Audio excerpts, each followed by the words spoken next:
want to go outside again? Okay, you were just outside, man. Inside, outside. Trump and his allies pressured the Department of Justice to challenge election results. How is that news? That's the headline at CNN. That's not news. We all knew that. White House officials sought to get the Justice Department to formally back up outlandish allegations that the election had been stolen. Okay, that's the news? Yeah, we already knew that. Marjorie Taylor Greene apologizes after Holocaust Museum visit. That was interesting.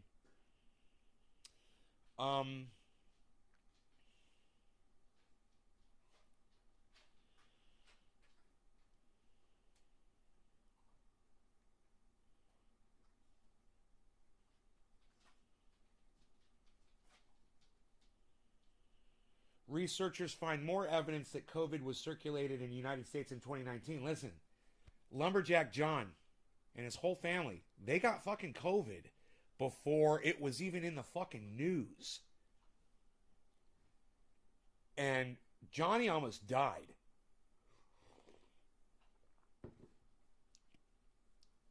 He said he'd never been that sick before in his life. He could barely fucking breathe. The whole family fucking got sick. And this was back in, I think, December. And they never got tested to find out if that's what it was. But I bet that's what they had, you know. They're right before that fucking breakout. But somehow he got it. It somehow made its way to Lumberjack John, you know. And the reason is because his wife works in Napa in San Francisco.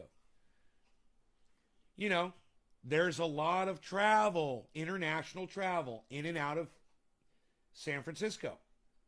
There's a lot of international travel in and out of San Francisco. A lot. So chances are the first arrival into the United States was San Francisco.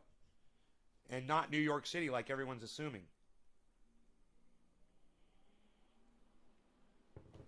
Anyway, it's very interesting. Doesn't really make much of a fucking difference. The thing got out and got around.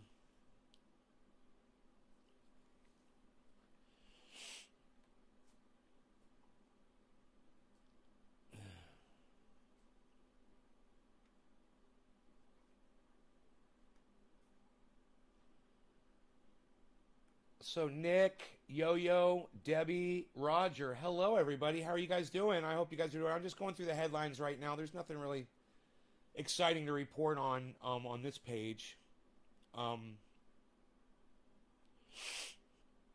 So there's nothing really to talk about here.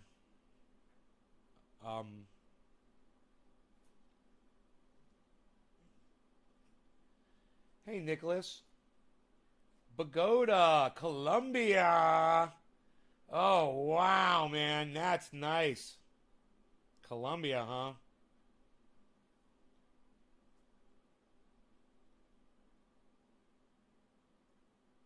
Yeah, there's nothing going on here.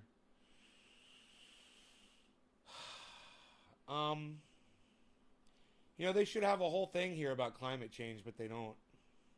They should have a whole section just on climate change. Isn't that funny that they don't? Just keeping people abreast of what's going on. China had a radiation leak from a nuclear power plant. No big deal there.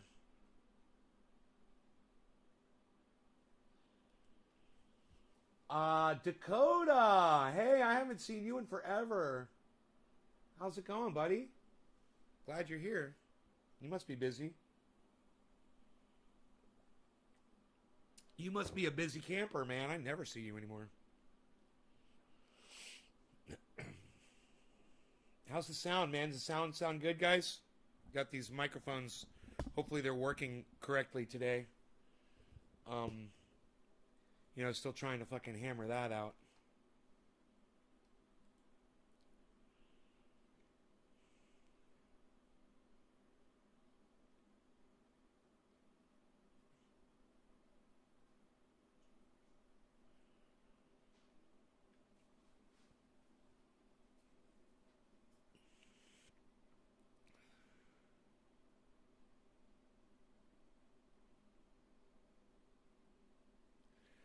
They got early hits from Illinois, Massachusetts, Wisconsin, Pennsylvania, and Mississippi.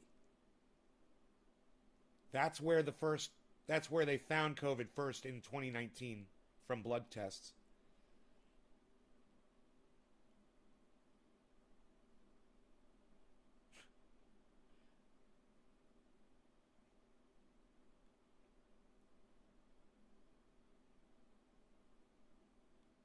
Wow.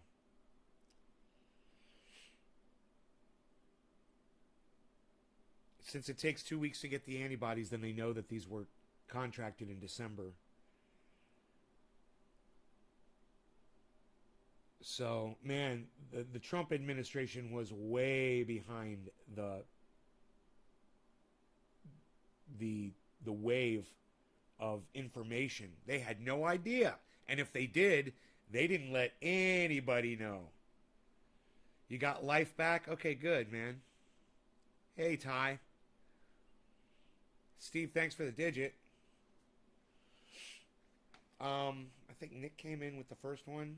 Yeah, he did right off the bat. Nick, thank you. I got me a big old cup of coffee today.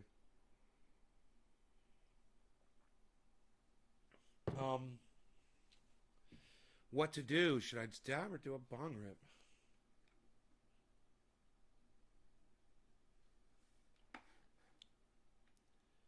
Coronavirus is spreading. So is misinformation. Get the facts from CNN delivered to your inbox weekly. Coronavirus is spreading. Yeah, well, why? Nobody's wearing their fucking masks anymore. You guys don't seem too fucking concerned about it. Nobody's fucking wearing. We want our lives back. We need our freedom, man. We need our freedom. Give us our freedom, man. What good is freedom if you're dead from coronavirus? Don't you think you should take care of the coronavirus before you worry about your freedom?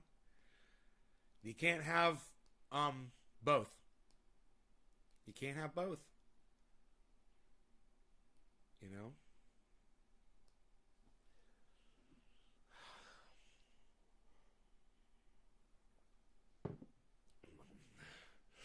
Did you get vaxxed? You goddamn right I did. Do I look like a fucking idiot, Keith?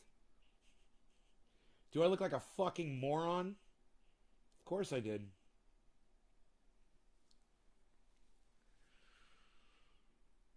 Jimmy Dore seems to have gotten over his symptoms from the long haul COVID, but he's not talking about it anymore. Isn't that funny? People, I got the Moderna. You know, people ask him, "Hey, how you feeling? How you feeling?" And he's like, "Oh yeah, I'm feeling great. I'm feeling better." And then he doesn't talk about it.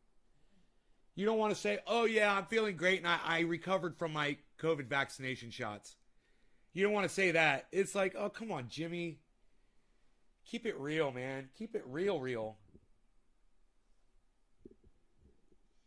is this falling? This shouldn't be falling, should it? Maybe put a screwdriver on that. Yeah, it's falling.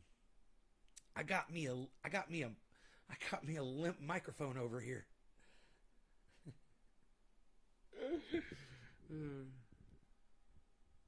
funny. I could tighten that up, right? With a screwdriver? I think I could tighten that up so it won't do that. People down here take COVID so much more serious than back home in New Orleans. My second shot had me in bed one day. That sucks, Keith. Yeah, man. The vaccines do, some people do get reactions. Jimmy Dore is one of them. He was really pissed.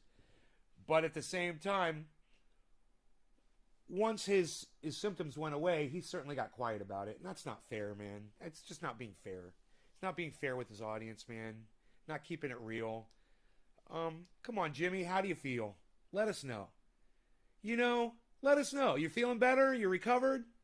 All the achiness is gone. The flu symptoms are gone. Your long haul is gone. Why don't you talk about it anymore? You look great. I watch you on your show. You do 2 hours, 3 hours, and you don't seem to be in any discomfort at all.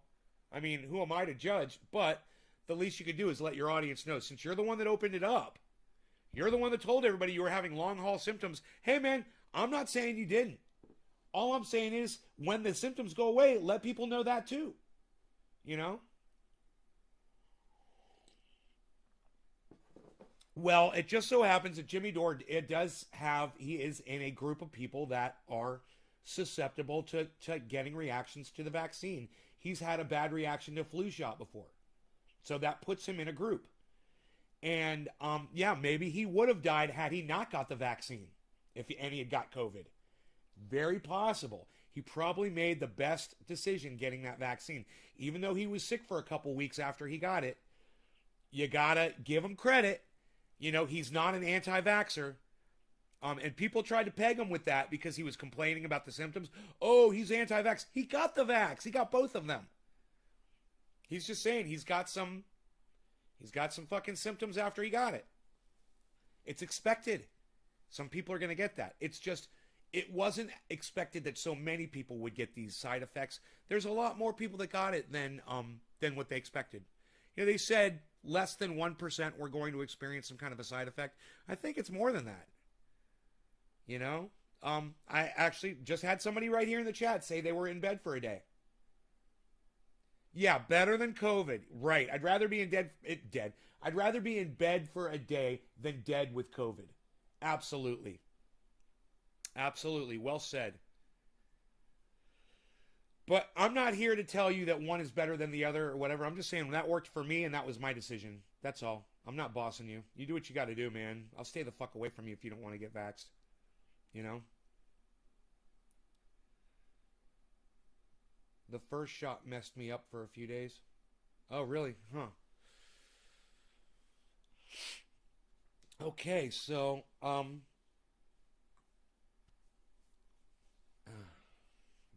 hit or dab?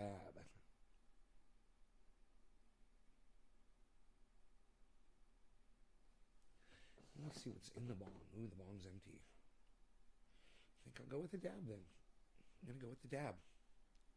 Nick, dab, sir?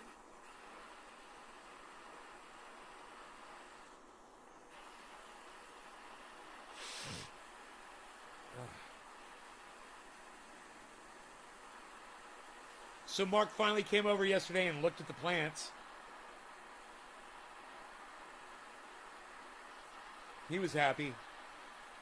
He's like, I left 2 of them in my pots. I was like, I planted those for you, bro.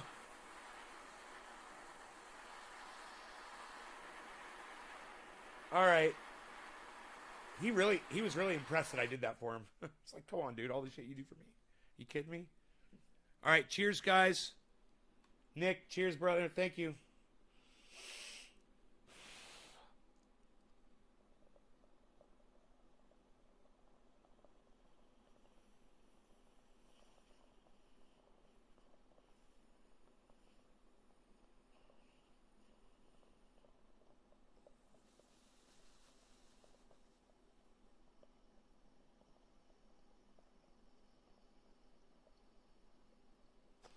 Hey, Sean. Hey, Megsy.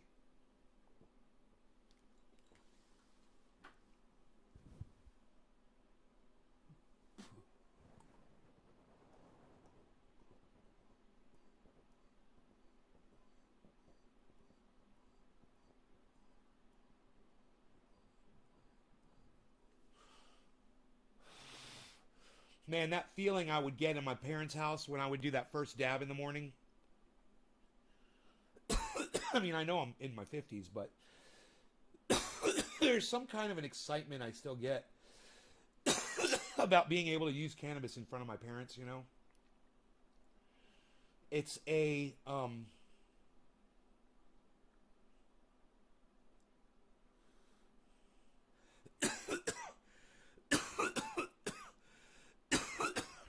it's a,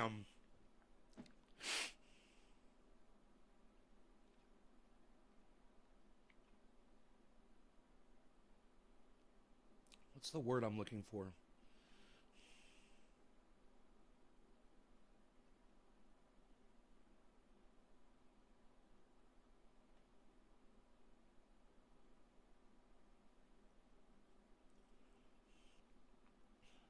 She didn't smack you? Thanks, Sean. Fire starter out there yet? Not that I've heard yet.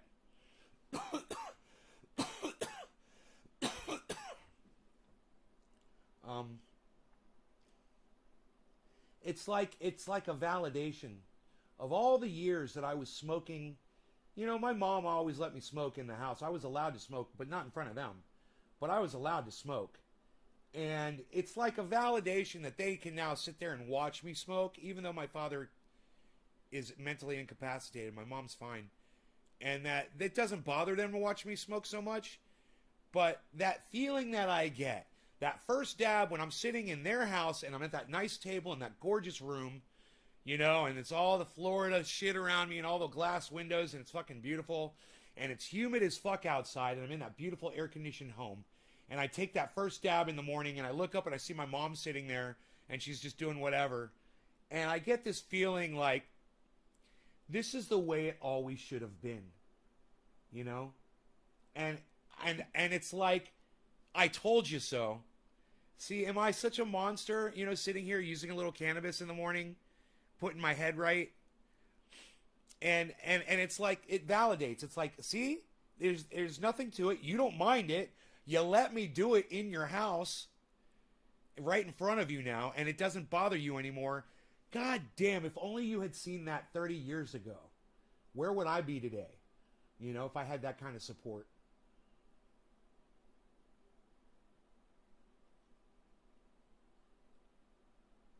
Smack me for it. The fire. I don't need a fucking AR, Ty. You don't know me. You do not know me, motherfucker. I don't need a goddamn AR-15, ever. You do not know me, son. Fucking fuck your small caliber rifle. I got an SKS, bro. You see the mag sitting right there? Come on, man. You're supposed to have more awareness than what you've got.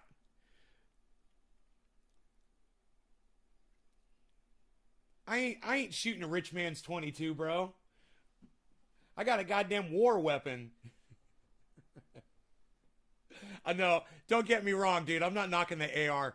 I wants me an AR. I want several of them. Don't get me wrong. I definitely want an AR. I'm just fucking with you. But I don't need one, bro. I'm set up between the Glock and the fucking SKS. Dude, and my 40 caliber. I got a... Lol, I love you. I'll shut the fuck up. I got a 40 caliber saddle rifle that you would fucking love. I don't like to handle my guns, though, when I'm live, because they're all loaded and they're all ready to go. So that's generally a rule. I don't like to fuck with guns when they're loaded.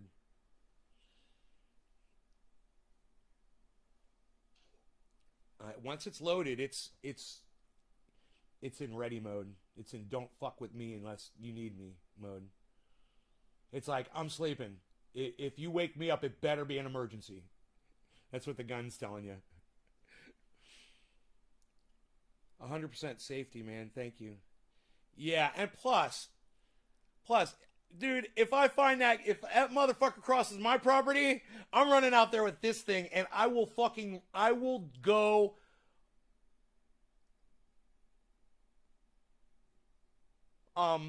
Black Knight on his ass.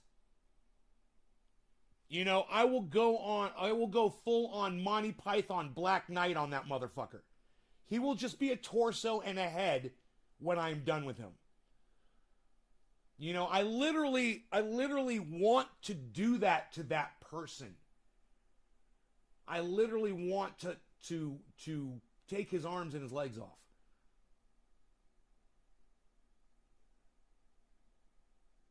I was like, hard to light a fire now, huh, motherfucker? What's the matter? Can't flick your bick, bitch? Right? That'd be the best security. Could you imagine? Holy shit. Dude, I'd love to see that fucking brown pickup truck come rolling up on my fucking driveway. Oh, man. Oh, man.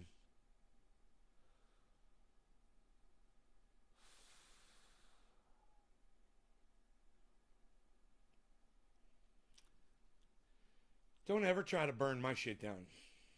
You know? I will rip you apart. Oh, God. That's, you know, I draw the line at burning down my county.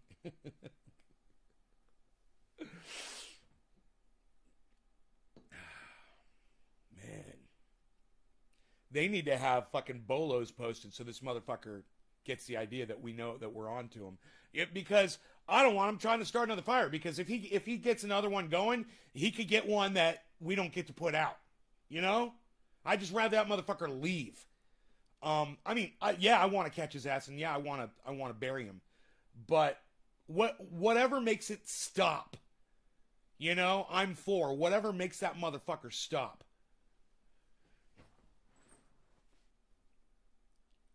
Rascal just meowed. Most honorable nay. I need a gong. Wouldn't that be bad if I had a big gong right here? I got a gong to hit every time I want to hit my bong. I need to buy a gong. I need a gong. I need a bong gong. I need a bong gong. And I need to hit it. He's going to fucking hate it, though. He would hate it. Yeah, he wouldn't like it. He wouldn't like the bong gong. I need a quiet bong gong. That would be badass. I got the sword. I just need the gong now. One crazy fuck out there like that, you know, there are hundreds all over. People can suck. Well, yeah, people are crazy, but it's the people who are acting on their crazy that you got to worry about. And luckily, there's not a lot of people acting on it. And you know, if this shit were to hit the news or whatever, it could spring copycats, and that's dangerous too. Then your shit starts multiplying. Hey, EMG, what's up, buddy? It's official, EMG. What? Psst, don't even fuck with the EMG, pal. It's official. Nobody's even doing that. EMG's like, oh, everybody fucks with me. What do you mean, pal? I'm official EMG. Psst. I'm not EMG official. I'm MGO official, pal. Can't you read? I'm MGO, putty. MGO official. What's up, MGO? You're like, true, everybody fucks with me. What's up? What's up? Everybody fucks with me. What's up? A lot of folks fuck with me. Dude, you're right. The fucking news loves to create copycats. They can be sick. I know. You can call me dude. I like dude as well as dude. Either one works. Yo, dude. What's up, dude? It's fine. That's the southern version of dude. Yo, dude, what up? What's up, dude? Yo, dude.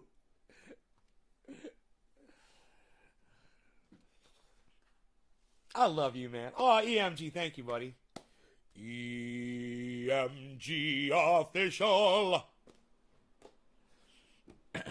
And it's hard to hang out in crowds. Ah, you picked up the fucking Kid Rock. You picked up the Kid Rock reference, Sean Dace. I love when the people talk to me. Keep the talking coming. Now we're communicating. Look at us. I'm saying words. You're saying words. We're mixing it up. Look at us. Look at us. Look at us. Look at this. Look at that. Look at this. My bezel. Am I doing a bong rip? I do believe I am. Who dropped the next digit after Nick Brown? I don't know. I was playing about it with Nick Brown, then it was Yo-Yo. Oh, Yo-Yo. Yo, gonna do bong hit for Yo-Yo. Nick Brown. Cheers. Thank you, Karen. The South loves Trendy Nation. I am from the South. That is for sure. All right. I'm a product of the South. There's something dead under my dock. It could be floating under there. I don't know, but man, something smells real dead underneath that fucking dock, man. And it's not a dead fish. I think it's a dead frog. Another dead frog. Ugh, a bullfrog floating in the water probably under there. Ugh.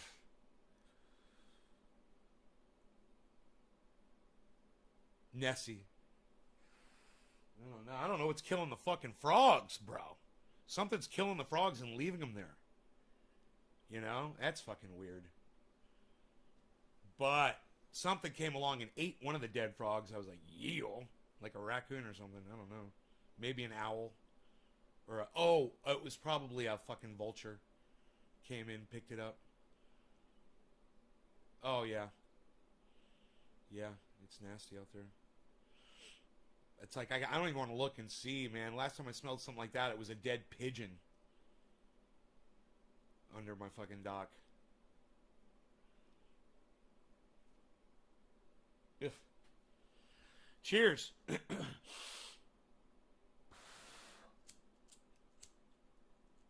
Patience.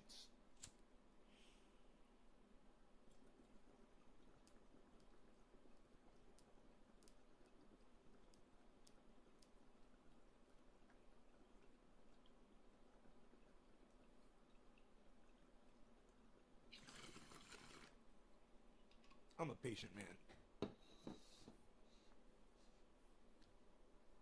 I'm from Orlando, Florida, but I live in Northern California.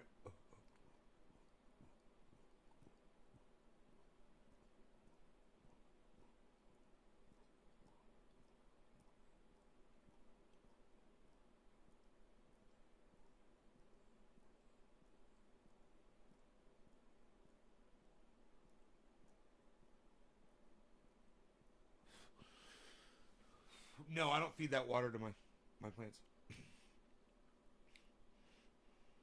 We're not to be fucked with.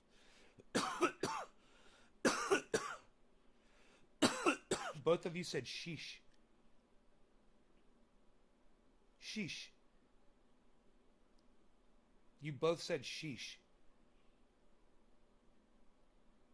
I must have said, did I say sheesh?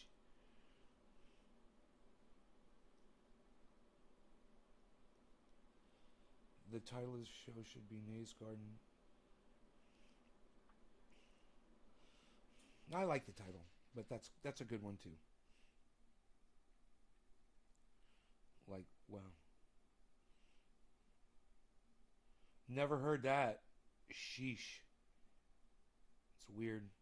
You both said it at the exact same time. From Trovo. Everybody must be saying sheesh over there on Trovo, huh? You guys all saying sheesh? What's going on with that?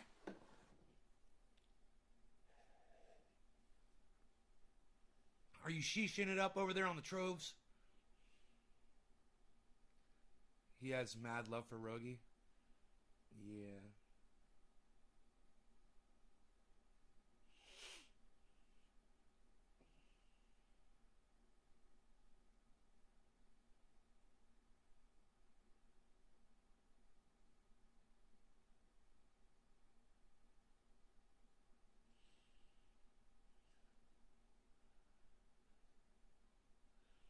Yeah, man, I get up on my bed and I get under the covers and he jumps up on the bed and he walks over towards me, turns his back around and he leans up against my body, puts his head where my knee is, and he kind of puts his face down in there in between the covers and my knee, and he drops his butt down against my hip, and I've got my arm right here, and he's 60 pounds.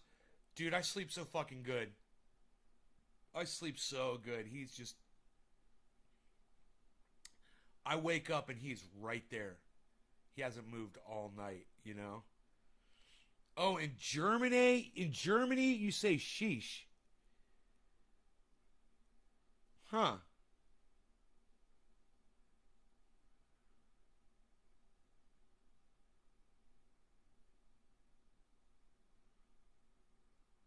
Billy. Billy. What's up, buddy? That's a good fucking dog. He's a great dog, man. It's a wonderful thing, the love of an animal. Hey, man, you guys, I want you guys to check out Dr. Cushman on YouTube. Listen, we had a lot of fun. Now, I didn't know that this guy knew me. That's what freaked me out was I started watching this guy because he came up on my recommended. I'm like, who's this guy? Dr. Cushman. At first I was like, at first I saw the name and I was like, that seems familiar to me for some reason, but I didn't know, right? So then I was like, I don't know. I just like, he looks just like some dude, that's podcasting. I was kind of curious to see what he's doing, right? So I tune in and he's just fucking live casting, bro. He's life casting. You guys should check him out. He is just normal dude, regular guy, getting high, getting by, raising his fucking son, doing his thing. He's fucking cool. He's really cool. And he's life casting. I mean, he's like, hey man, I'm going to the bank. I'm going live. Like that kind of shit. And he's like, what's up, everybody? Yo, what's going on? Yeah, I'm just driving to the bank, blah, blah, blah, blah, blah, doing this, do whatever the fuck. And he goes live for hours and hours, and he chats with everybody in the chat, and he's getting high, and he's fucking cool. And I was watching him. I was checking out his show a few times. I think I left a comment on one of his uploads. And then I got a message that he was live. I was like, oh, motherfucker's live. So I go to his live. It was right after I was live. And I went to his show. And he was just chilling, doing dabs in his room, just chilling. And we were just talking and shit. And I started promoting him on Twitter. And some of y'all came in. Karen came in there. And there was someone in there that knew me. They were like, dude, it's Trendy Nate. What's up, bro? I can't believe you're in here. They were like freaking out. It was pretty cool. And then, he said, he's like, oh, dude, it's Nay from Nay's Garden. He's like, dude, I love your show, bro. I've been watching you for years. He's like, no law regarding cannabis. And I was like, no shit, man. That was fucking cool. Because I didn't know that he knew who I was. And, just life casting, man. Dr. Cushman, Dr. Cushman. He's got a little troll frog for an avatar, and I'm telling you, you're gonna fucking love watching his goddamn podcast, man. And you should all be over there. You should all. Hey, who has subscribed and signed up for notifications for Dr. Cushman on YouTube? Tell me that. Who's done that? Who is subscribed and signed up for notifications for Dr. Cushman? Yo. Steve Running. Yes, I'm smoking for you, sir. Anybody else dropping digits and sharing this video around? Meg Z. Williams. Yes, thank you, Meg Z. Anybody else? Crazy Karen. Yes, of course. And anybody else dropping digits? Looking. Got my eyes open. Okay.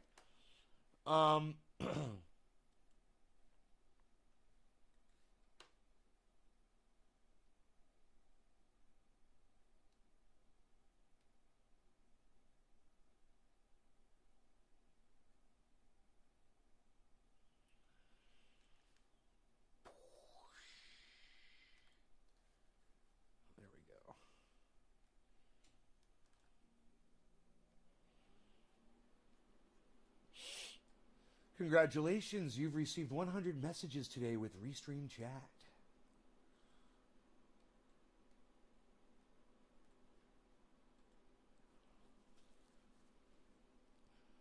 I get high with the help of my friends. Great song lyrics. Sorry, man, I'm not, but I will.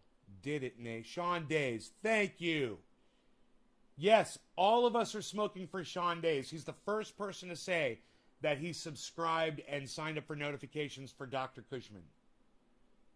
I'm telling you guys, you're going to like him. He's cool. You go in there and have a conversation with him and just talk to him.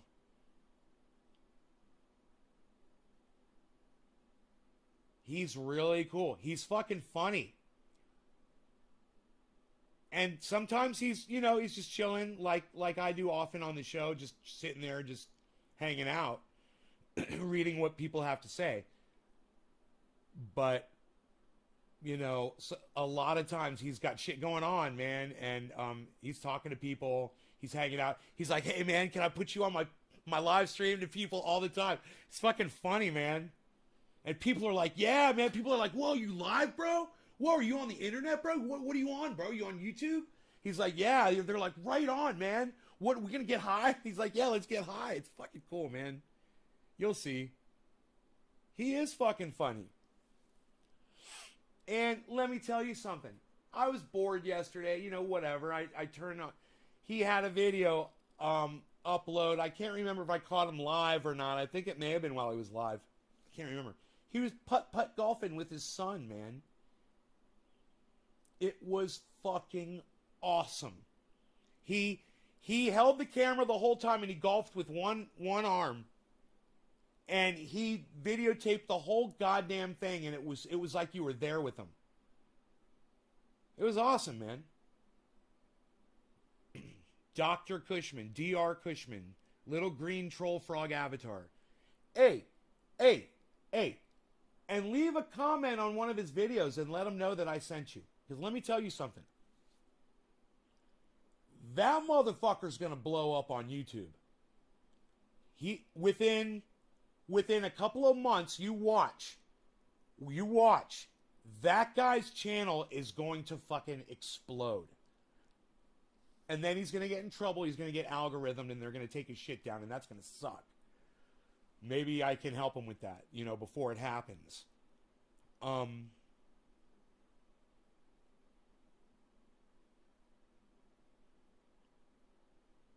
man, he keeps it fucking real. You guys are going to love his shit. I watched some Copper Cab yesterday. Oh man, that was fun. Copper Cab is so fun. Oh my god. You guys, who is subscribed to Copper Cab? Let's smoke for Sean for subscribing to Dr. Cushman. You guys, it's fun because I'll be in there. We'll be able to talk and ask Karen. Karen, we were chilling, right? Karen, we were hanging out with Dr. Cushman, you and I. There were other people in there too. We had fun in there. You guys would just follow the same people I follow. They go live, and we'll all be in there together. It'll be fun, man.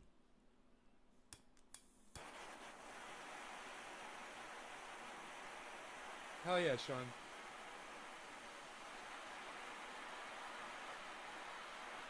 You guys should all be following Copper Cab. You should all be following and sign up for notifications on Copper Cab.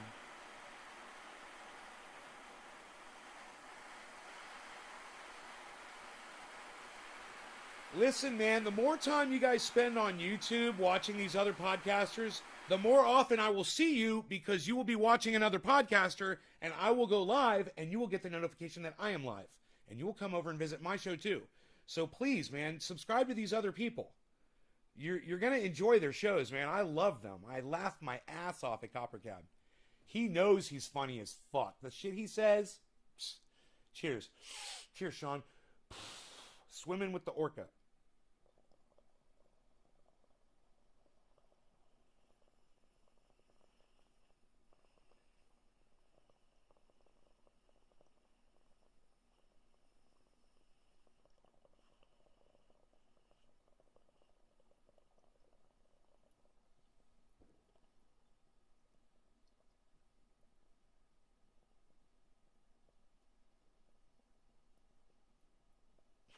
An extra special nice pot of coffee.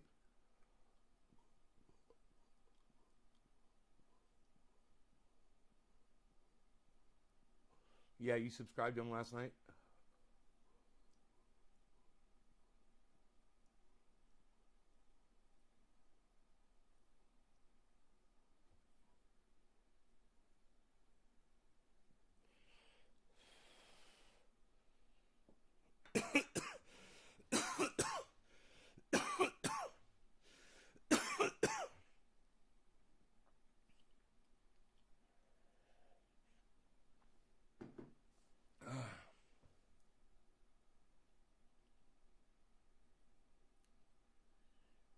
Yeah, Copper Cab went. Harold Balder. I'll have to check him out. Copper Cab, when he's in character on his show, is 3 times as triggered, maybe 5 times as triggerable, at all times as I am on my show, when I am 100% just bouncing off the walls. He's way past where I am. And it is so funny. He sets himself up for intentional trolling just so he can react. Can we watch? Look,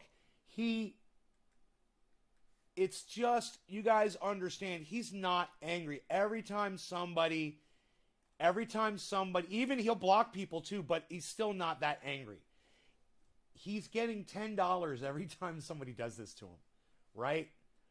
So his video is set up so that, God, if he was live right now, I'd flip. I'd laugh and I'd laugh and I'd laugh. Why doesn't he come up in my recommendeds, though? There's a Dr. Cushman. Quick game of mini golf with my son. Ah, that's the one I watched. Dude, it's a great video. Okay. Copper Cab. C-O-P-P. Copper Cab. There he is. Okay. Let's play Subnautica. I was watching him play Subnautica. No. This video is the one you got to watch. It's called Abolish the First Amendment. It is a 1 hour show. It's 54 minutes. You guys watch this shit. It's called Abolish the First Amendment. Watch this shit. Let's get high and watch this Copper Cab show. I'm telling you, you should all be subscribed to Copper Cab. Everybody should be subscribed to Copper Cab. You should all be signed up for notifications.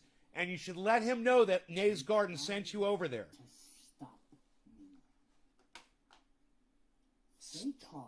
Stop. Silence. Me. Copper Cab. Tried Yeah, Copper Cab.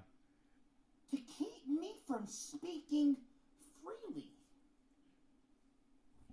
When all I was trying to do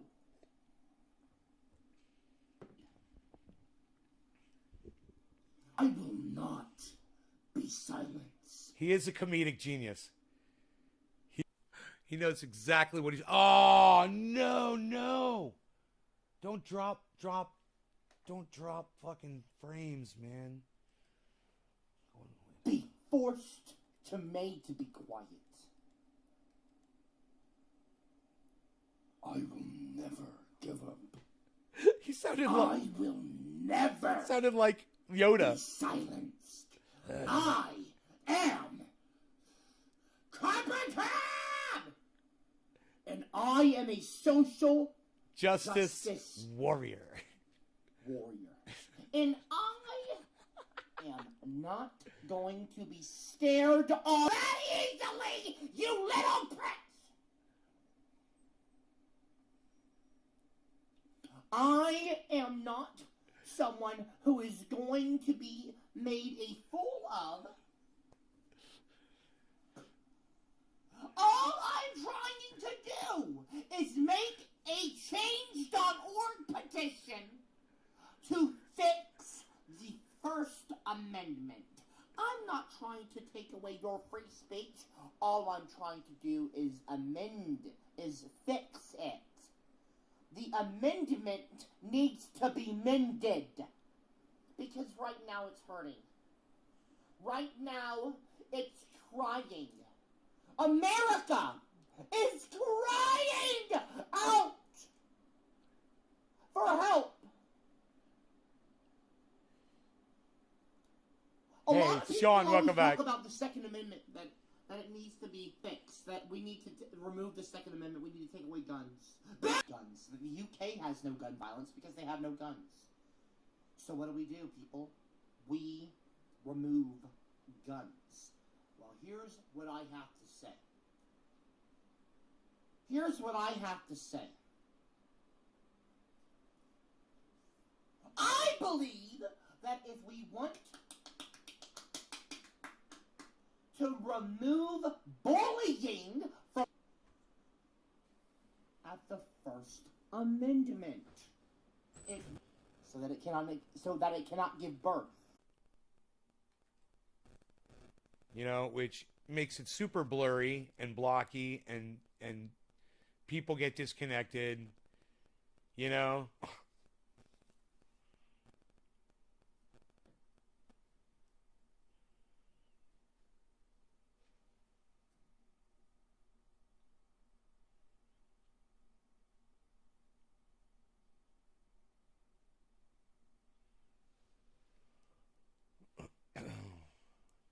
At least my show didn't restart. I'm still live. It says I've got 5 viewers, but nobody's saying anything, so maybe I'll reload the chat. See if that helps.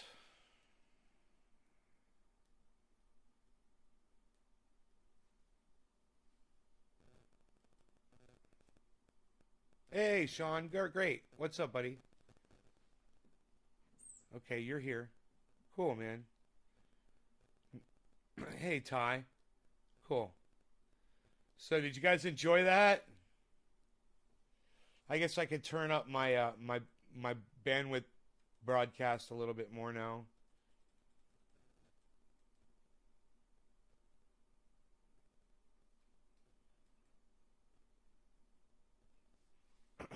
There.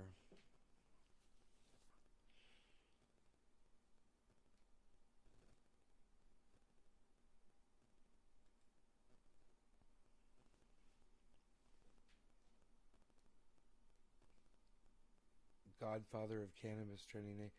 Did you guys laugh your ass off at Copper Cab?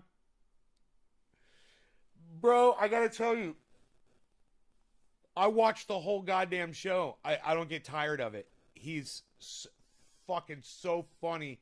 He never stops. The whole goddamn show, man. Somebody chimes in with one of those things while he's talking, and boom, triggered, man. And he grabs the camera and he fucking screams, and oh god, it's so funny.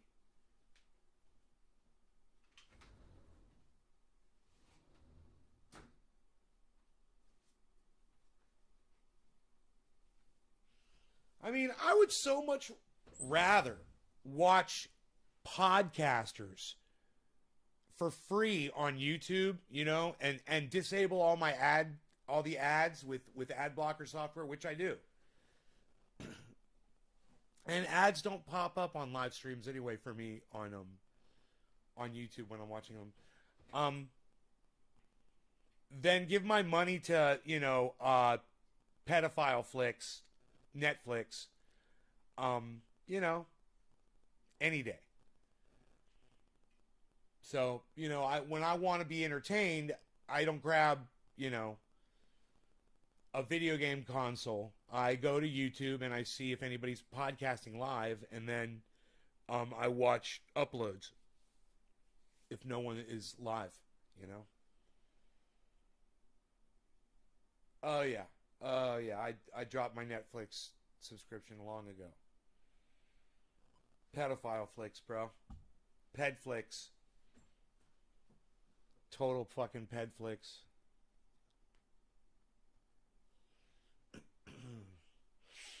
I ain't having it.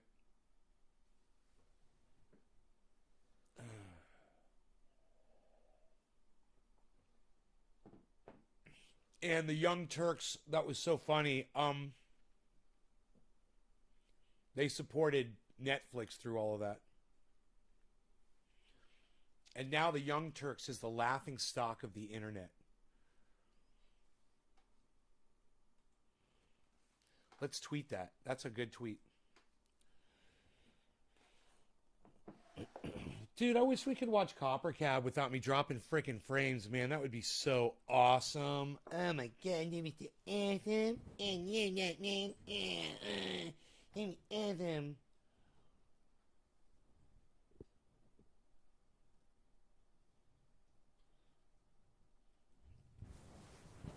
What the fuck did I just say? Yeah, TYT.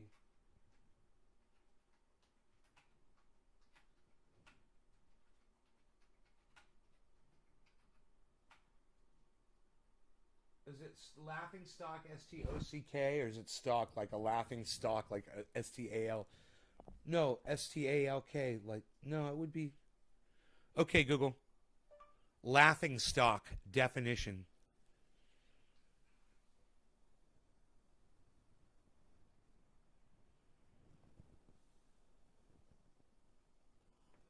Here's the definition of laughing stock. I got it right. Subjected to general mockery or ridicule.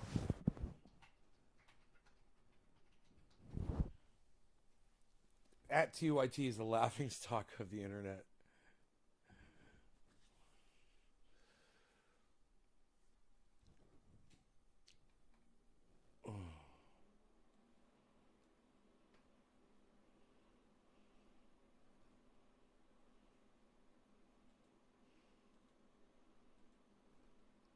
It's so weird. I was just talking about this.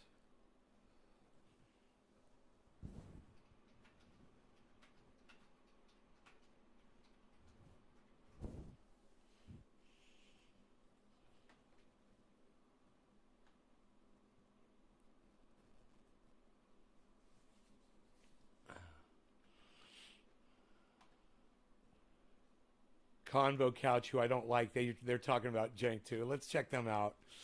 I don't like them because they're not honest with their audience, and I don't appreciate that. They fucking lie.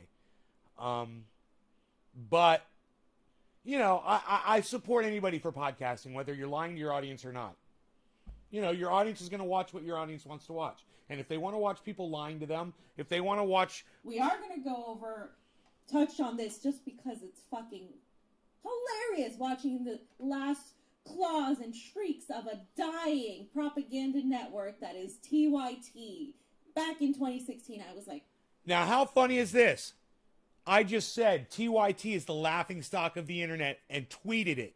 And when I did, Independent.News tweeted this video out within 36 seconds of me tweeting out what I just tweeted.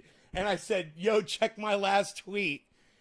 And this is good, because I'm totally going to agree with them on this. I'm positive. I want to hear what they have to say. I hope you guys enjoy watching this with me. Like, wow, I would love to work at TYT. They're so awesome. Hell the fuck no. As soon as that money came in, as soon as he started Russiagating, I was like, boop. Because that's when you knew. That's when you knew, when they started pushing the whole Russia. And they're still pushing Russiagate. Yeah. Cenk is still over here thinking he's just sinking himself further and further. It is hilarious to watch. We haven't really talked about it, but we had to mention it. Pasta put this in the folder because, well, Cenk's your best friend. So I want you to read his little tweet. Of course! Genuine question. Have Aaron Mate, Max Blumenthal, Glenn Greenwald, and Jimmy Dorn condemned this hideous, authoritarian, and corrupt actions of the Putin government? I'm not asking if you want to bomb them, so don't strawman it. It's a layup, and you might have condemned him already. So what they're trying to say, and this is from the Washington Post, a Moscow court declared the political and anti-corruption networks of jailed opposition Alexei Navalny, extremist organizations, a move that will essentially crush the most formidable resistance to the Kremlin and force it underground. All right, now, it's kind of disgusting that the West is kind of putting up this Natalny guy. Mm-hmm. They're still putting him up, okay? Navalny. And just for clarification, he's not being jailed because he's Putin's opposition. He's being jailed because he committed fraud against a French perfume company. Yep. And a Russian court found him guilty, and he's serving a sentence. It's not a long sentence. But the West wants to kind of act like it's, oh, what's going on? But my question to you, fam, is, and maybe you can shed a little light on this situation, because I think a lot of people are playing this. What difference does it make if Russia does have a bad government and they're pushing things that are really negative and stuff like that? Do we have to call them out for some reason, or shouldn't we just be responsible towards our government? I mean, what's the sense of well, you know what? I'm just pointing out that both sides are bad.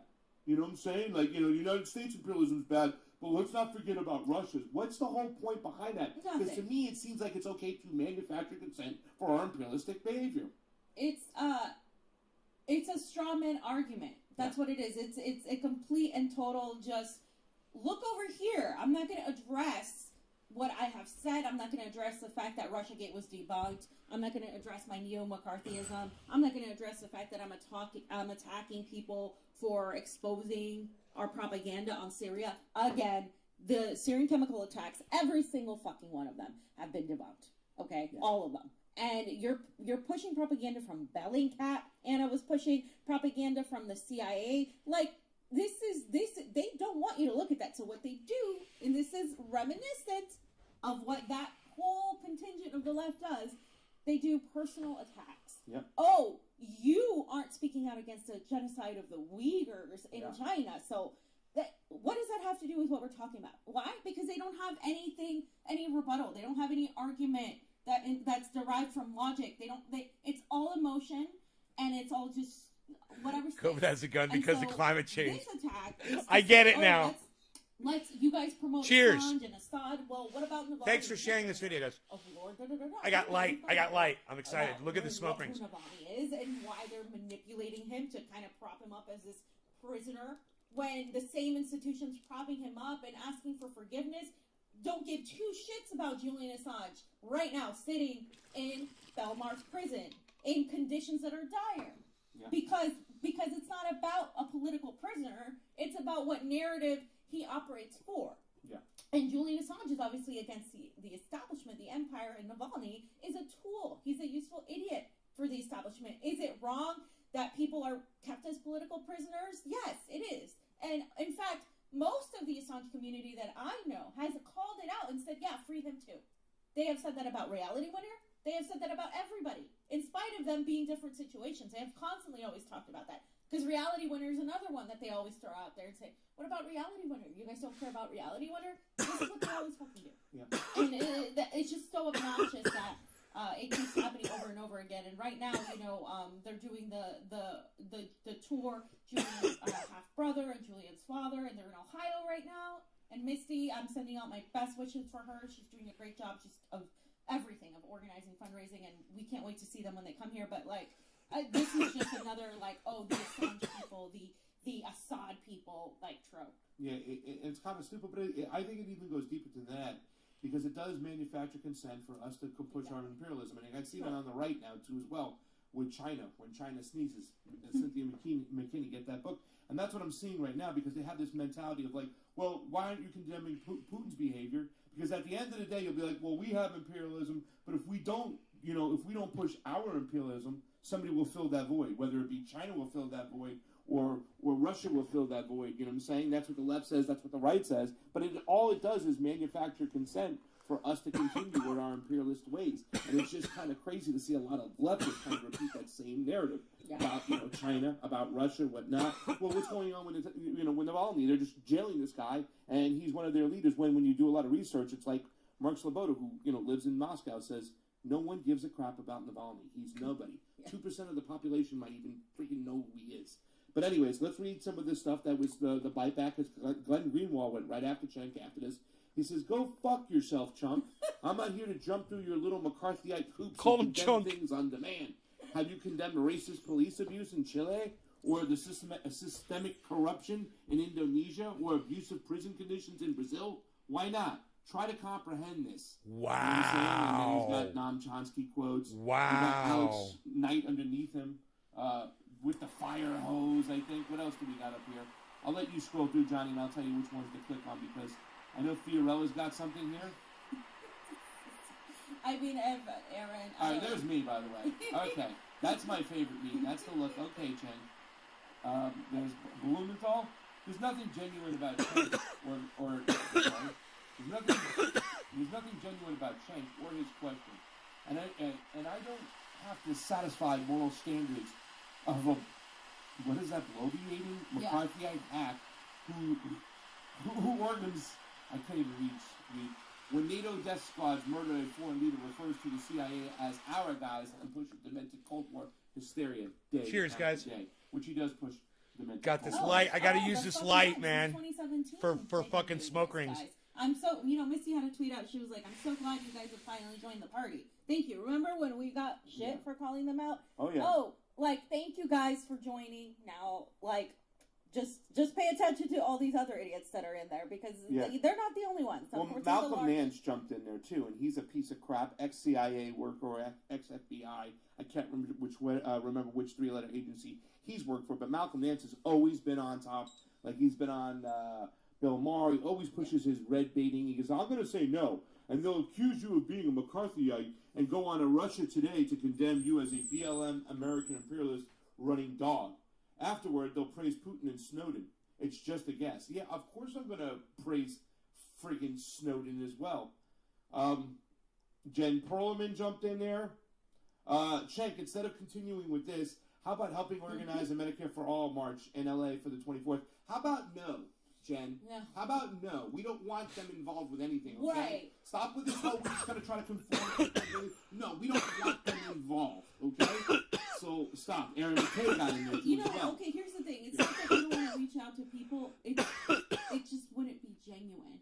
Like, Cenk doesn't want that. Because there are people that could potentially be mistaken and come around. We've seen it with Peter Dow. We've seen it with, a few other people that have, like, come around, Proud Socialist, all of that. We've seen that, right? It's possible. But You gotta love their little fake newsroom backdrop on their green screen. That's cute. it's almost like saying, like, oh, we want Cenk to, like, come here and do something that he doesn't genuinely want to do. I mean, they trashed Force the Vote. They trashed a bunch of shit. They're not going to be genuine about it. Yeah. Stop begging for scraps. If people are going to come around, they're going to come around eventually on their own. I don't foresee somebody like Cenk Uygur, who has a lot of power, a lot of money, relying on this whole shtick of his to come around. Like, money talks. He's not going to fucking do it. It's very naive to think that that's what he's going to do while he's, Hey, Dom. trashing journalists and all this other crap. Well, I don't want to be involved with a guy who's taking a lot of money from the darkest people, you know what I'm saying, to push this Russiagate narrative constantly and stuff when you know he's working for it. So if anything comes in, this guy gets involved with the situation and something goes awry, why would we take him in the first place? Because he's just going to sabotage it. You know what I'm saying? His heart's not there. Like you said, his mind's The not mics there. are worth more. If he was all about it, he would have been all about Force the Vote. But, I mean, he's not. And there's just a bunch of other people just going after Cenk down It's below. just hilarious just Yeah, watching. Reed Barker's in there too as well. What did he say here? Although his replacement isn't much better, it's still wonderful to see the worst, most toxic politicians in the world. Benjamin Netanyahu has lost power. And here, once again, look at this. He's equivalent of Dick Cheney and Donald Trump combined. Warmonger, narcissist, liar, and corrupt. Good riddance. But he's not good about Joe Biden. Joe Biden just pushed that board just as much as Dick Cheney. He might not have been calling the shots, but Joe Biden was in the Senate and convinced the Senate to go along with the Iraq war. Hey, you can find the videos of him doing so. Yeah. And Sanders opposing it. You can find the videos of that back in the day. Like, you can fucking find it, Cenk. Again, this is what you're going to get from TYT, right? Like, oh, yeah, very surface level, like, not taking into consideration who Biden is, who Trump is, like in the same way, right? Like, Bennett is like a Biden. Like, he is just as bad, if not worse, legislatively. But just because he's not Bibi and he's not that, that face that everybody's gotten so used to hating, then it's like they ignore it. He doesn't talk equivocally about, like, what Biden did and Biden's record. His whole channel, the whole fucking time, the entire network, was giving softballs about Biden while simultaneously just going off about Trump, pushing this whole Trump derangement syndrome that so many of these people have. And it's done a lot of damage. I mean, the guy has over 4 million subscribers on YouTube. I mean, and then he gets, 3,000 views? Yeah. Come on. And people are running away quicker than you can imagine. It's really, really a shame. Because once again, at one point, they were like one of the only kids on the block that I used to listen to. That's true. 2016 primaries. Yeah. That's And true. shit. It's like, who are you going to count on? It seemed like they were the only ones. And at the very end, when Hillary Clinton had cleared the nominee because it was evident that And they still Bernard Sanders was dropping out, Right. They took that money and they went 100% supported her. for the establishment. Yep. And a lot of people couldn't figure it out, but hey, money talks, and And I said, bullshit fuck runs in TYT. there. They Not support bought Hillary off. Clinton. It's simple as that, and to see them still continue in the rhetoric. I wonder if I got a video from back Anna's then. little thing on Instagram the About other day, that. she was going off and kind of defending QAnoners for believing in that crap because the mainstream media is always lying to people, it's a little bit too late. But you can see it. Their audience is, just dwindling down to nothing, and all of a sudden she makes a jump to Well, try to that's grab why some they're of them doing back. this. That's why they're going after people, because they want to remain relevant. Yeah. That's what everybody has to understand out of all of this. Eventually, guys, it's better to not give them any attention, because this is what they want. They're going to continue tweeting and doing all this shit so people can talk about them, right? And that's why we haven't very, very much talked about them, because it's just like nobody gives a shit about them. If you're going to say anything about them, make sure you unsubscribe from them. Nobody gives a shit about If them, you're right? subscribed to them, make sure you A lot of unsub. this shit is so irrelevant. I could go through all of my Really channels and focus on unsub. the issues that matter, right? Because And I'm not I've giving subbed shit them to on Jimmy almost for all of my talking about it, channels. because So he I gets could attacked cost by them right that now like constantly, 15 right? or That's why 20 Laura Mateo was unsubscribes personally attacked if I went through all my by channels. Chank and Anna, and literally smeared and called her propagandist, etc. Like, yeah, obviously respond to that if you're attacked. I mean, they have come after us too, without even naming us. They have come after us. I've And been it's blocked by just, Anna. yeah, I've been blocked by Anna. hashtag blocked by Anna. Yeah. But it's I think at some point it's better to just leave them be, move on. They want attention. Don't give it to them. They're trash, and they are a danger though, because they do still hold some level of like respect with some people who are very But naive on losing the it left. every day. Yeah, I mean, I understand. They come from like, oh, well, they help, wake me up and blah, blah, blah. And like, now we're done with them, whatever. But like, they did have their place. And I'm like, I get that. Like, I totally, totally get that. But what they're doing now is regurgitating really bad propaganda. Yeah. So- McCarthy You see me article- posing there, Billy? Imperialist shit on Really, Syria. yeah. And it is really about one particular group just trying to mislead the public, whatnot. Yeah. I mean, it's not just TYT that's really awful when it comes to Russia. The whole mainstream media is, but the fact that TYT is going down that route just shows you who their true colors are. And I think it's kind of interesting that you said that they're still holding on because they have Bernie attachment syndrome. Yeah. Like people, oh, Bernie woke me up. I can never, like, he gets a pass for anything he says and does. Like, no. He woke me No, up yeah. in some ways, right? I I'm mean, gonna put obviously, you back to sleep, fam. Pink, because- obviously, yeah. Jeez. We were talking about this the other day. I was telling my friend, like, Pink Floyd was honestly, like, one of the first awakenings for me. Just, like, that whole fucking album, Dark Side of the Moon, all of that stuff. Like, it was just, for me, it was like, wow, like, what are they talking about? When I was... Dude, when she starts talking like this, she reminds me of the girl that would be hanging out around at the end of the party after everybody else has gone home, really trashed, that'd be looking like to hook up, talking about Pink Floyd. was in high school, right? Obviously, Pink Floyd's way older than that, but like, I don't know, like, it's just those things, like, little things happen throughout your life that wake you up, and you're like, okay, and then you start getting, radicalized is what people call it, but I think it's just more so out of the matrix, right? Mm-hmm. But- they get woke for real. For You, real. you ever see the movie The Squid and the Whale? No. It's kind of interesting. They have this thing where the guy plays Pink Floyd songs. When they first came out, they weren't popular at all. Yeah. Like, a lot of people didn't know Yeah. that. And then years later, they just, boom, they hit. And when the laser light shows became very popular all across America, when people would spend Friday nights, they'd get drunk or get mushrooms or get high and go watch laser light shows, Pink Floyd exploded and became so popular. It's Because, oh, look at the perfect pretty music. lights. Yeah, she didn't want to start reminiscing about getting all high and fucking talking about Pink Floyd. They cut that one off real quick. They cut the end of that video real quick. I love that. Trump derangement syndrome is so dumb. I didn't flip when Clinton or Obama were elected, so Trump didn't do anything. It was controversial. He's not opposed. I agreed with them on all of that. That was great, actually. I totally agreed. Sean, Trendy Orca, liked my tweet, retweeted my tweet. Beata.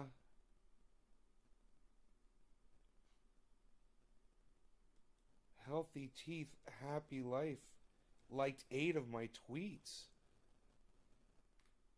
Wow. Thank you.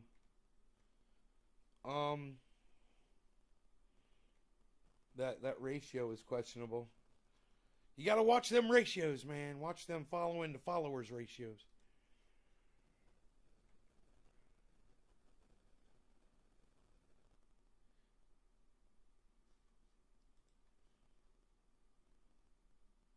Your haircut, though, I said.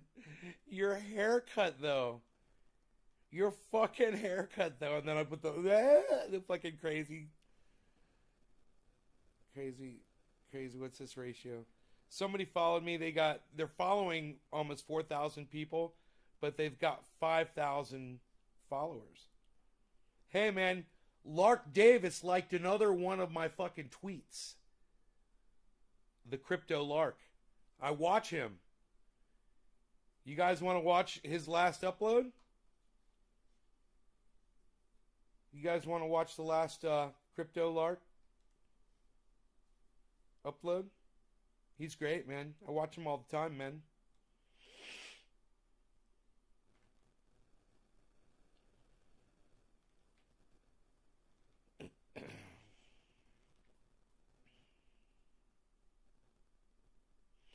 He usually pops right up. It's like all the people that I want to see never pop up when I want to see them. He's almost always on here. Oh, there he is. I found him. 1 day ago. Bitcoin Death Cross, 50%. Make sure to gently tap that like button, guys, and give me that. Make sure you subscribe and sign up for notifications. The Crypto Lark here.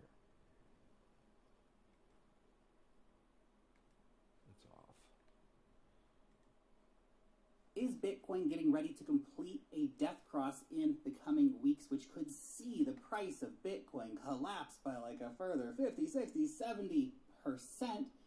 Or are we going to avoid the death cross altogether, see the market recover in the not-so-distant future, bull market back on, baby? Or is the death cross even really I love doing that. to worry about? In this video, I'll break that down for you. I also have some big news from Tesla and some big miner news coming out of China as well. So make sure to stick around till the end of the video to get those news insights as well. My name's Lark. Every day I make videos talking Lark about Davis cryptocurrency on investing. So YouTube. if that's a Lark topic that you would like to learn Davis. more about, make sure that you subscribe to the channel. Gently tap on the thumbs up button for the YouTube algorithm. And, of course, click on the notification bell to know when I put out a new video. So let's go ahead and turn over to the charts. Okay, so let's go ahead and dive in. He's so fucking likable, man. You know? He's so easy to listen to, man. He's so just... You know, it's like you can imagine,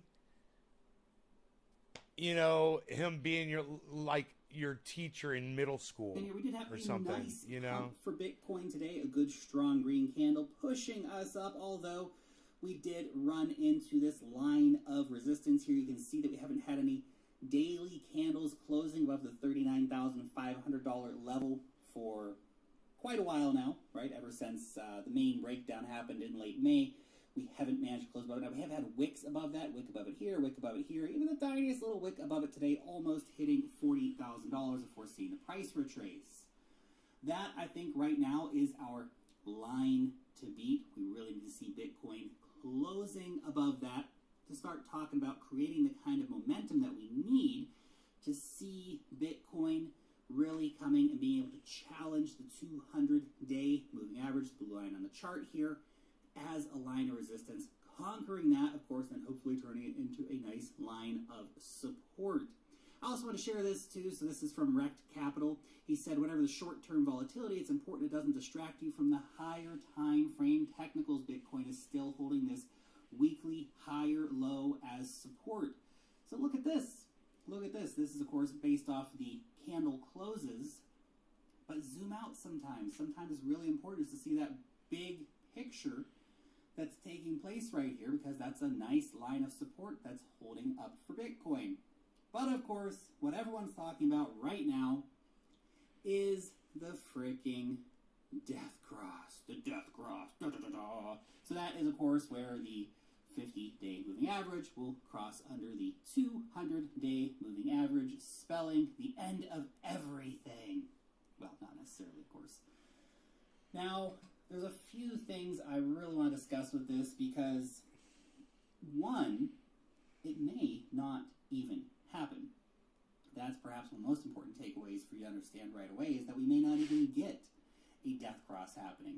What you could see over the next few days, especially if we can get Bitcoin in the next week or so to close above this green line, to close really above $40,000, ideally to take back the 200-day moving average, would be a situation kind of like this, where we see these lines coming very, very close to touching, but not actually completing, and then, of course, the price moving up in this direction. All the bulls coming back into the market, everyone getting very excited again.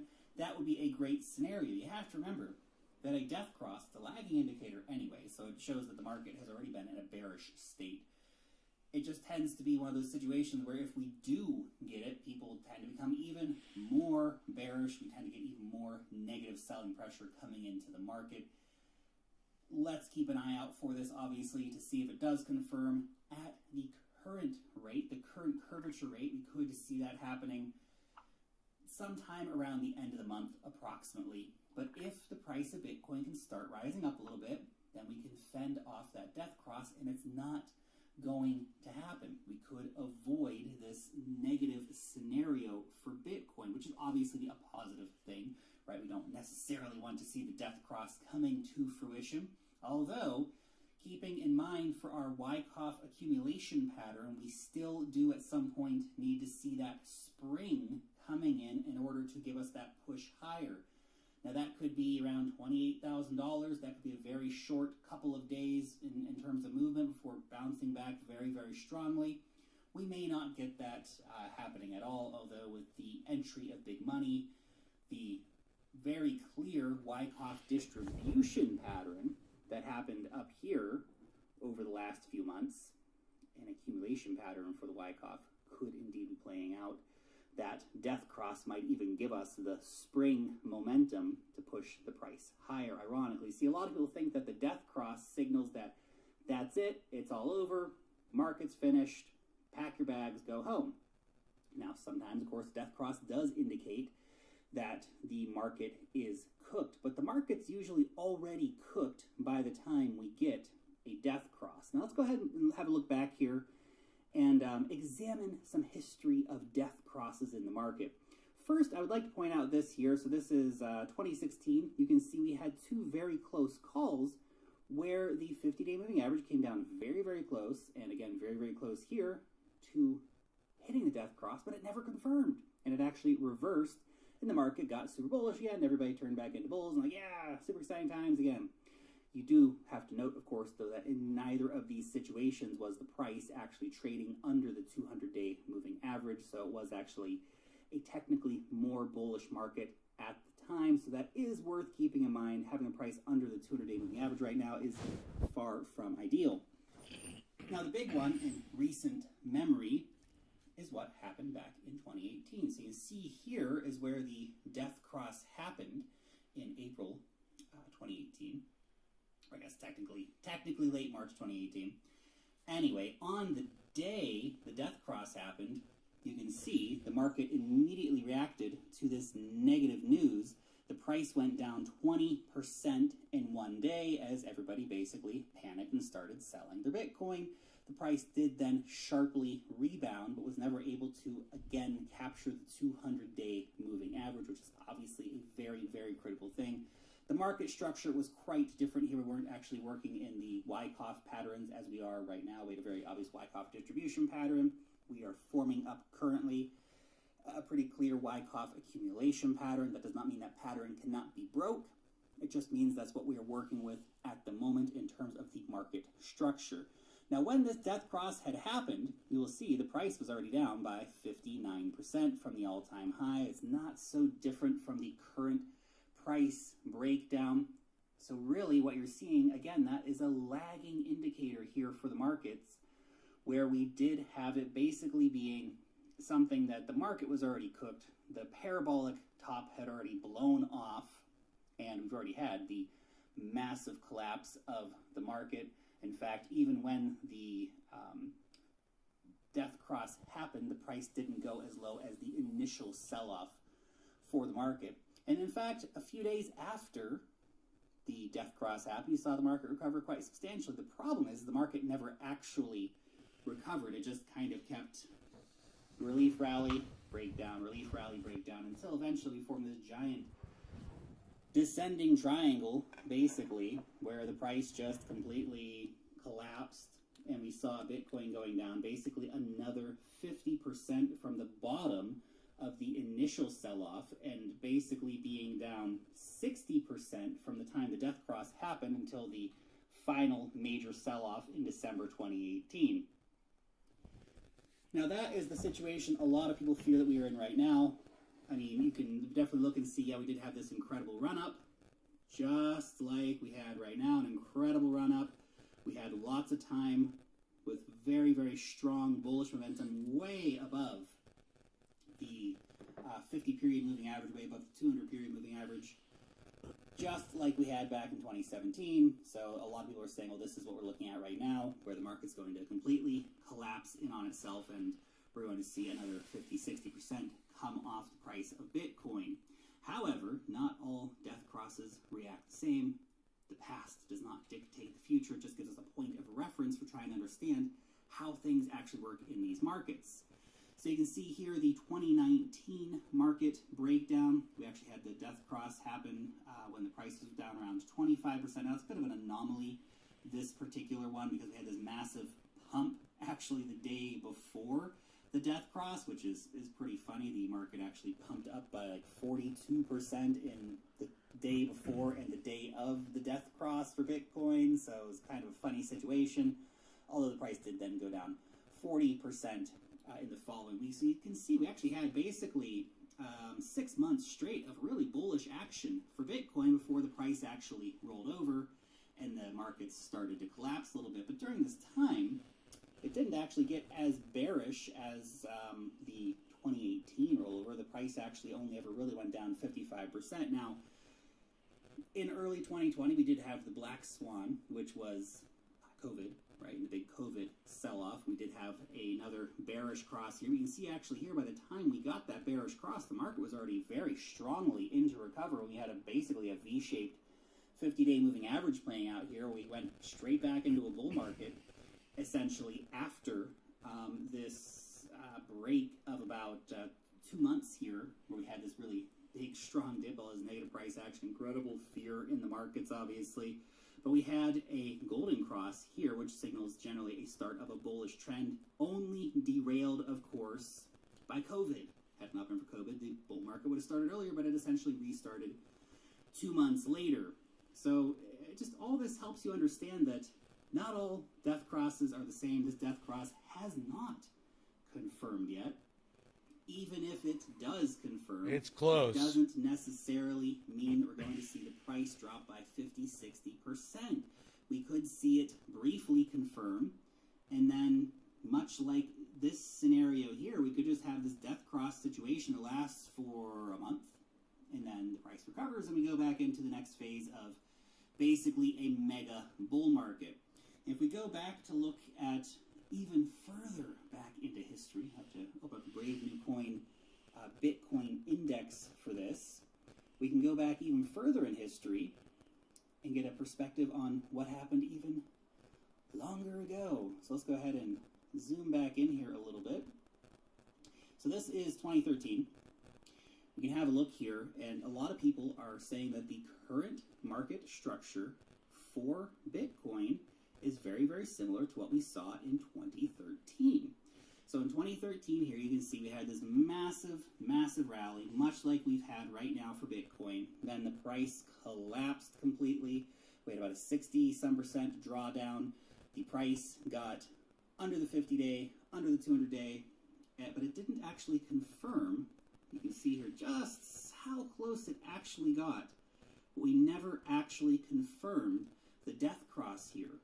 Now, there's a lot of people saying that we could be in a situation much like 2013, where we're basically having this sort of double bull run, so to speak, where we're going to avoid hitting this death cross, where we're going to see the price just ranging sideways for Bitcoin, potentially for months on end, before we pick up this new bullish momentum. Maybe that's the Bitcoin ETF being approved, for example. Maybe it's something else we haven't even thought about yet, but that's a potential scenario for you to think about as well. So I know this death cross scenario is quickly approaching, but just understand that the death cross in of itself doesn't necessitate that it's going to confirm. And if it does confirm, it doesn't mean that we are going to see a dramatic drop in the market of 50, 60, 70%. That could all basically just indicate the market was already cooked, the worst of it's over, and we could be seeing recovery in the near future. So we'll have to reevaluate our situation. And I'll tell you what, let me stop him right there and just say, and if it doesn't, then this could be the sign of that massive pump that everybody's been waiting for, where it goes up to, 75 and then 100,000, which would be insanity. If it confirms. I want to bring this up too. So we are currently in a year where the trend for Bitcoin is huge growth. You can see Bitcoin tends to operate where we have basically the end of the bear market. So the start of the bear market tends to be a 4 situation. The bottom year of a bear market tends to be 1. So not always the case, of course, but in the past few years has been the case. The first year of recovery is the 2, and then the year of exponential growth, marked by 3, that's the third year in the cycle here. Right now, Bitcoin is in the third year of the cycle. So what we are most likely seeing is a major correction, a major shakeout in this market where the big institutional players, the big whales, they are shaking out all the people who bought at 50, 60,000, reaccumulating Bitcoin before they push the price up to $100,000 and beyond. Just something for you to think about. By the way, if you need to buy yourself some Bitcoin, go over to Binance. It's the best exchange for buying Bitcoin, Ethereum, loads of other cryptocurrencies like Cardano and Polkadot and Polygon. Use the link down below in the description. You'll get 10% off of your trading fees when signing up for Binance, as well as up to $700 in trading bonuses. Now let's talk about the news. So, Tesla may start accepting Bitcoin again soon. Come on, Elon. What are you doing, man? You're so bipolar. You're back and forth all over the place, man. What's going on? Now, he said Tesla only sold 10% of its holdings. This was in response And to... you guys, please follow Lark. It's at the Crypto Lark on Twitter. Thanks. Telegraph article. The Crypto Lark. Confirmation of reasonable 50% or more clean energy usage by miners with positive future trend. Tesla will resume allowing Bitcoin transactions. This is really, really interesting because by most accounts, Bitcoin is already 75% renewable. Now, around 40% of that comes from 100% renewables, and the remaining percentages, that is coming from a renewable energy mix. So it may not be 100% What are you doing? Nobody's got coffee anymore, but pal. mostly renewables in that mix. So overall, the Bitcoin mining network is a highly, highly renewable network. And of course, we're trending more and more all the time towards seeing Bitcoin becoming even more and more renewable. We just had, for example, the big story about El Salvador and their volcano mining. We did have a story recently that Square and Jack Dorsey, they were backing a new solar-powered Bitcoin mining operation, etc., etc. So, look, it's going to be not that long before Tesla starts accepting Bitcoin again for their cars. Not that it particularly matters, of course, because realistically, not that many people are probably going to pay for cars using Bitcoin, but I think the most important thing of it is social proofing for other companies, because they can say, look, Bitcoin, it's something that Tesla holds on their balance sheets. Bitcoin is something that Tesla accepts for their cars. There's something going on here. We as a company should also look into that. This is a very, very important thing. This is why MicroStrategy, leading the way in terms of social proofing Bitcoin, allowed others like Square and Tesla to also hop on board and buy Bitcoin. Them accepting Bitcoin, that's also very important. Even if not a lot of people are going to use Bitcoin to buy cars, I think the most important thing is that it's available in the first place. And more and more and more, Bitcoin is moving towards that green energy, renewable narrative. Because yes, a quarter of Bitcoin is still mined using coal, and that's not good. Because even that, 25%, is still the size of a small country. energy usage and, of course, the carbon footprint very high, because the total Bitcoin network uses a substantial amount of energy, and even a quarter of that network is still a lot of energy, and it's a lot of coal being burnt to power Bitcoin, which is not a good thing. The ones that have been built in Texas in the last 12 to 18 months all run on renewables, mostly wind energy, also solar energy. So we're seeing a lot of this happening right now. And over the last few weeks, we've seen some really big news out of China. This is the latest in a continuation of that news. So China's Yunnan province has ordered Bitcoin miners to cease operating by the end of June. Now, this has also happened in the Xinjiang province, Inner Mongolia province. God, why do these assholes do this? That happened to as well. But now we have 4 provinces in China that have basically told Bitcoin miners, get out of town, man. The big reason that this is happening is a lot of these provinces, particularly the 3 in the north, are run on coal. So the government doesn't want Bitcoin being mined in China using coal. Up to this point, it seems that they're okay with Bitcoin being mined using renewables. They're okay for Bitcoin miners to operate in the Sichuan province and use hydroelectric power to mine their Bitcoin. They just don't want it happening using coal. So China, in a weird way, is cleaning up the Bitcoin industry domestically, which is going to help reduce a lot of the negative press that Bitcoin has been getting. So let's welcome that. Let's welcome the cleaning up of Bitcoin and it moving towards a more renewable future. And I think that's exactly where Bitcoin's going, where all energy use is going, to be honest. I think in a few years' time, everything is going to run on renewables. Just a question of getting there, which of course is why most of my stock investments are in electric vehicles and in renewable energy, because along with cryptocurrency, which I'm obviously mega bullish on, renewables and electric vehicles is the future. It's going to be very, very big. Anyway, just my 2 Satoshis for the day. Your question, are you worried about the death cross for Bitcoin? Do you think it's going to be a big fat just nothing burger, or is this going to be the end of everything and Bitcoin's going to go down by another 75% and the bears shall reign supreme? Let me know down below in the comment section. Thank you so much for watching today's video, and peace out till next time.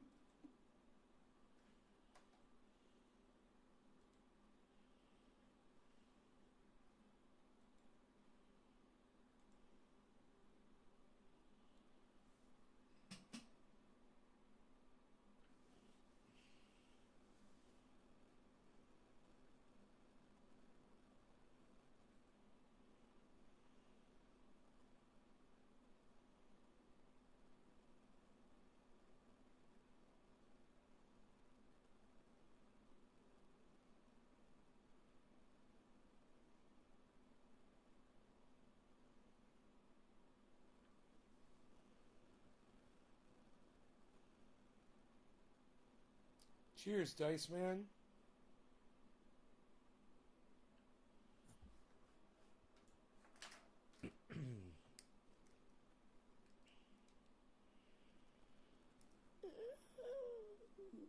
Hello, everyone. I'm doing some things here. Very nice to see you, though. Oh, yes, terms and conditions. Terms and conditions. Of course we agree.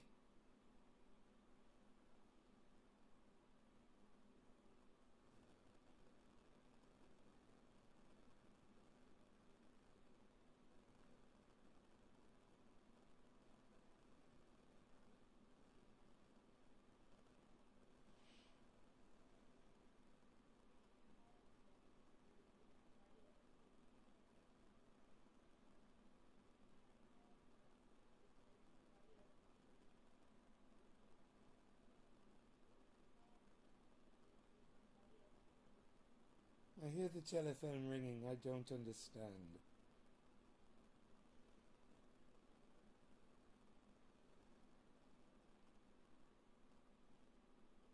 Could barely hear it. My hearing is horrible. I have very poor hearing. You might not know that about me.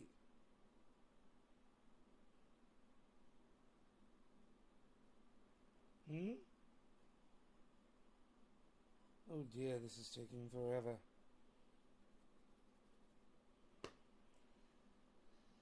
Oh dear, oh dear, oh dear, oh dear, oh dear, oh dear.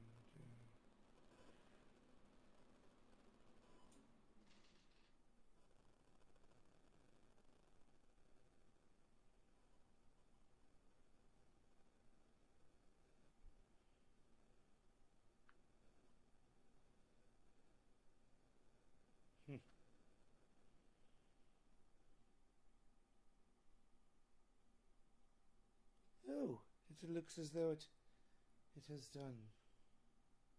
Yes, you've successfully done this.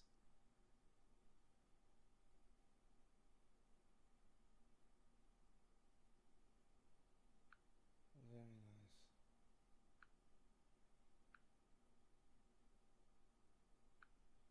Very nice.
Psst, psh. What's up, everybody?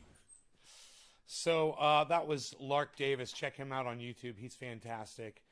I had life I had to tend to. I had to tend to life there for a second.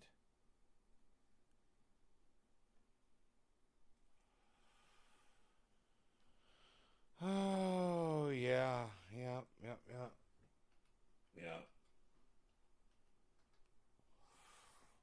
Oh.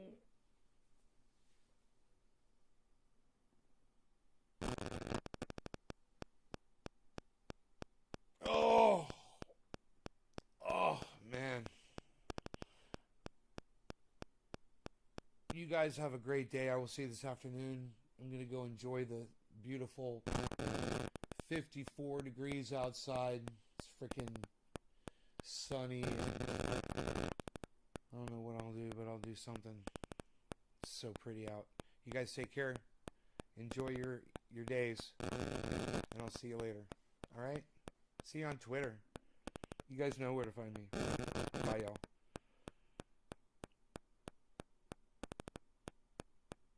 Yeah, and don't forget to go subscribe to Dr. Cushman on YouTube. Dr. Cushman on YouTube. All right? All right. Bye.